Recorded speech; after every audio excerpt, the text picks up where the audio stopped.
It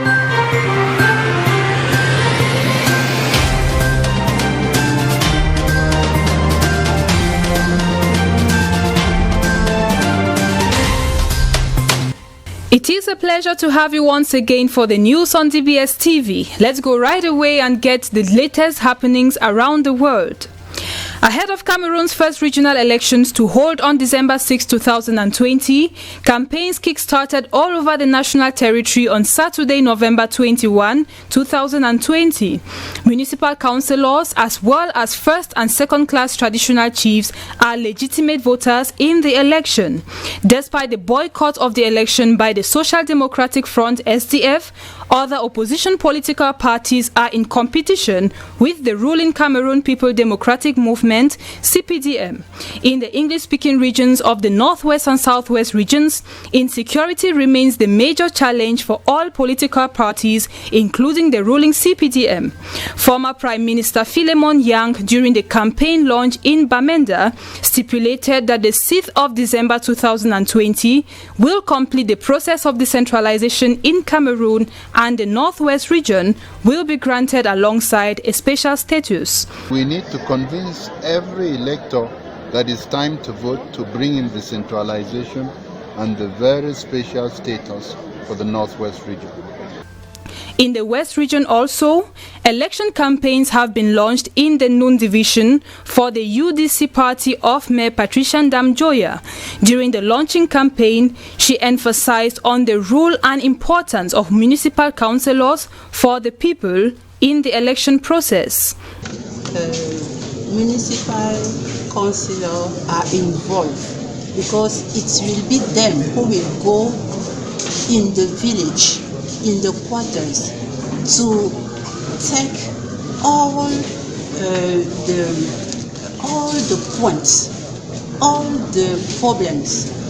They will go to explain to the population what exactly is the role of regions. It's them who are involved. Regional councils, according to the government, are the latest institution to be set up to strengthen the effective decentralization of power in Cameroon. Cameroonians, however, say they are watching to see what role regional councillors will play to put power in the hands of the people, as stipulated.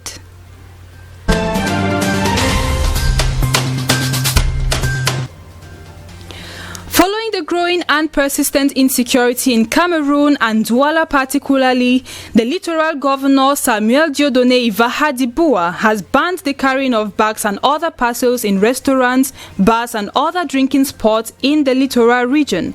This measure follows the explosion of an artisanal bomb at the Rai neighborhood in Bonaberi, Douala last Thursday night. He wants to avoid another attack after the recent one that left at least 2 injured. Upon the announcement of this new decision, some Douala city dwellers have reacted in appreciation of the measure, as it could reduce the risk of another attack occurring.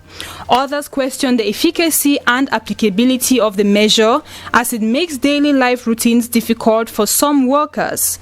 They suggest that using a metal detector at the entrance of bars, restaurants and other public buildings would be a much safer way of avoiding more of such attacks.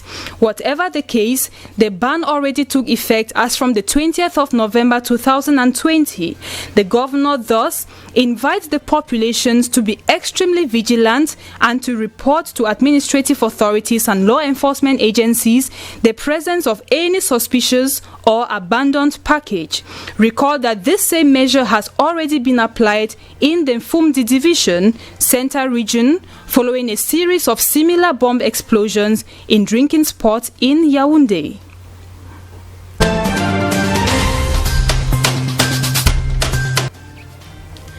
Out of the national territory, Ethiopia's Prime Minister Abiy Ahmed has given forces in the northern region of Tigray 72 hours to surrender as government troops advance on the capital, Mekele. The army also warns of an imminent attack on the seat of the local government that the federal government is seeking to dismantle, calling on civilians to flee while there is still time. Abiy Ahmed told Tigrayan leaders they were at a point of no return return. The next decisive battle is to surround Mekele with tanks, army spokesman Dejen Seyage told the government media, threatening to place siege to the town, stronghold of the Tigray People's Liberation Front (TPLF) that rules the region. He equally added that the warning was a wake-up call for the million of residents of the country to flee and save their lives, for after that there will be no mercy. As of now, the Tigrayan forces have not commented to the ultimatum yet. As conflict rages Ethiopia's breakaway region, at least 33,000 refugees have closed the border into neighboring Sudan, posing a challenge for Sudanese authorities, who are already hosting 1 million people displaced by other conflicts in the region.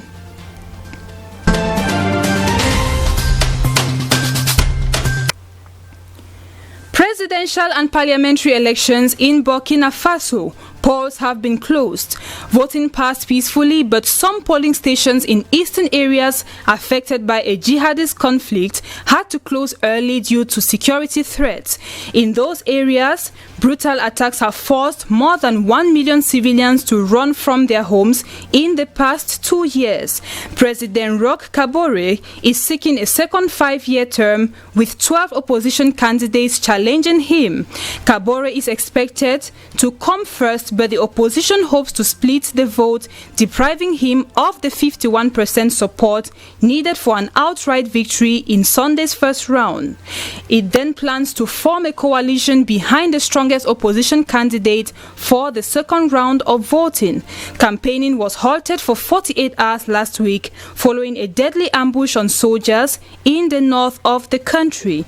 The presidential election has raised high hopes for change and development in sectors such as health, education, infrastructure, and youth employment.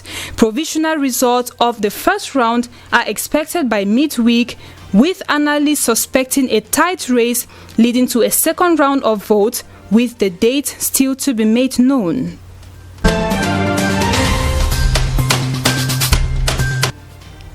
In economic news, Africa's biggest economy, Nigeria, has entered recession for the second time in 4 years after a contraction in its gross domestic product for a second consecutive quarter. The gross domestic product of the oil-producing country contracted by 3.62% in the third quarter of 2020 after having already declined by 6% in the previous quarter, the Bureau of Statistics said over the weekend. The Bureau added that over the first 9 months of 2020, the cumulative GDP is therefore down by 2.48%. Economists have attributed the development to the fall in oil prices, as well as the negative impact of the economy of the new coronavirus pandemic. Nigeria's economy fell into recession in 2016 for the first time in 2 decades. It recovered in 2017 but has been slowing down since then. The International Monetary Fund has said it expects Nigeria's GDP to decline by 5.4% in 2020, while the government envisages a contraction of 8.9%. The country is Africa's largest oil producer, producing about 2 million barrels a day, but the COVID-19 outbreak and falling fuel prices have reduced production to around 1.4 million barrels.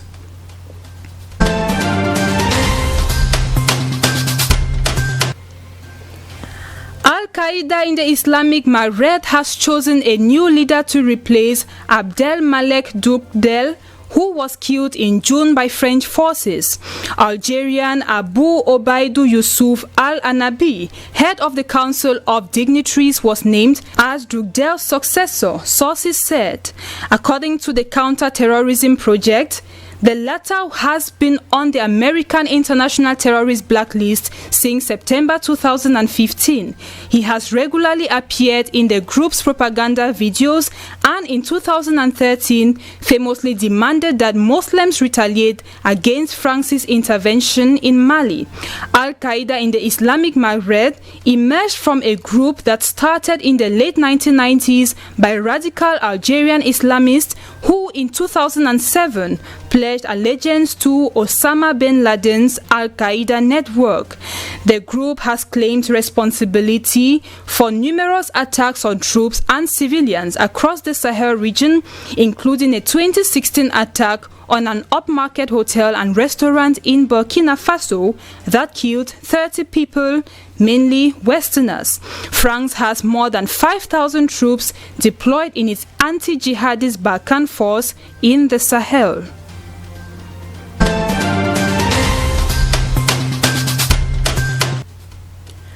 Over to France, Nicolas Sarkozy, the former French president, made history this Monday afternoon, November 23, when he went on trial, accused of corruption and influence peddling for allegedly trying to bribe a judge for information.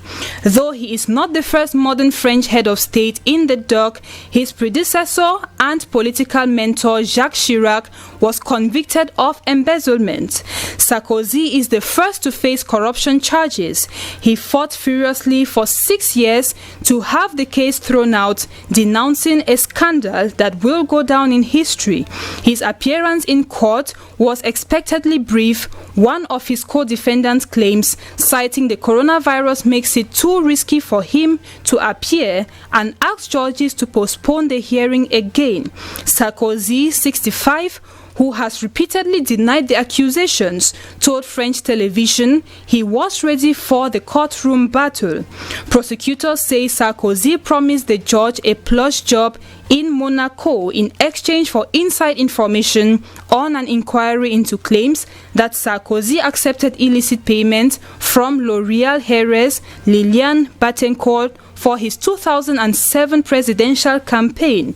Charged with bribery and influence peddling, Sarkozy risked a prison sentence of up to 10 years and a maximum fine of 1 million euros.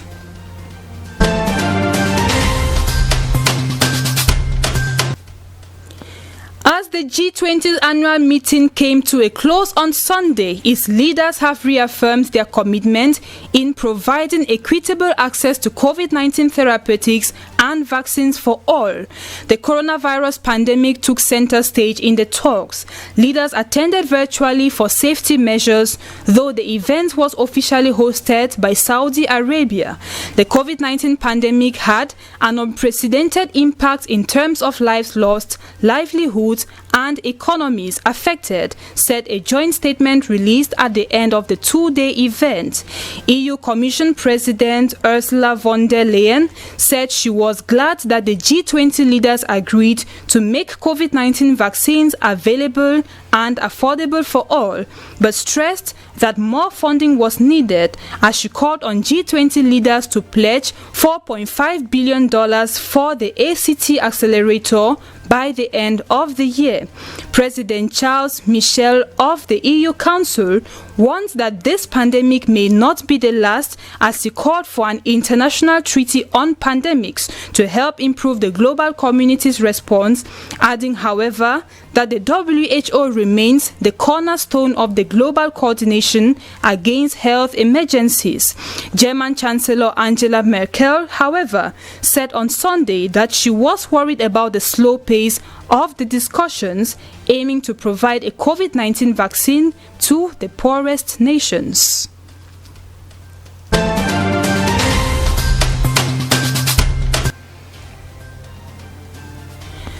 Hundreds of anti-government protests in Guatemala have vandalized and set fire to parts of the Congress building before being dispersed by riot police. Many people have been engaged in the parliament's new budget bill, which opponents say this enfranchises the poor and indigenous people. They see it as a budget that prioritizes big infrastructure projects to be handled by companies with government connections and overlooks the social and economic impact of the COVID-19 pandemic. They are also angered by what they describe as a major cut to education and health spending. Another key complaint is that the budget was passed by the parliament while the rest of the country was distracted by the after effects of the two damaging storms, Eta and Lota.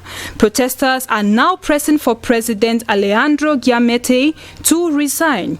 Though fire services put the fire out, several people were treated for the effects of smoke inhaling.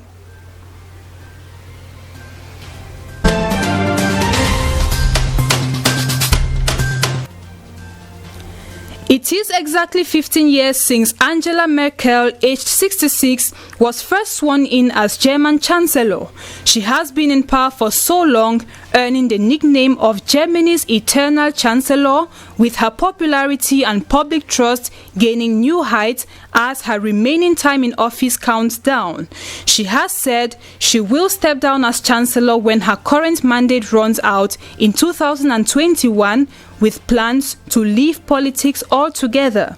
There are numerous calls for her to stand for another mandate, especially with regards to the confidence established by her steady handling of the COVID-19 outbreak in Germany, where infection levels and deaths have remained lower than those of most European partners.